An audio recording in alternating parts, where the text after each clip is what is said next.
ایک مرتبہ ایک شخص نے حضرت جنید بغدادی رحمۃ اللہ علیہ کی خانقاہ کے درویشوں کو تنقید کا نشانہ بناتے ہوئے کہا، جب بھی حضرت جنید بغدادی رحمۃ اللہ علیہ اپنے درویشوں کے ساتھ کسی دعوت میں شریک ہوتے ہیں تو یہ درویش بہت زیادہ کھانا کھاتے ہیں۔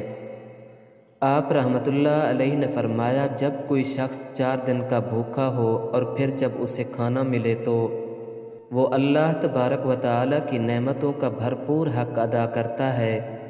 اس شخص نے حضرت جنید بغدادی رحمۃ اللہ علیہ کا جواب سنا تو دوسرا اعتراض کیا، پھر ان لوگوں پر شہوانی قوتوں کا غلبہ کیوں نہیں ہوتا؟ آپ رحمۃ اللہ علیہ نے فرمایا، میرے تمام رفقا حلال اور صاف لقمہ کھاتے ہیں، اس لیے وہ حیوانیت کا مظاہرہ نہیں کرتے۔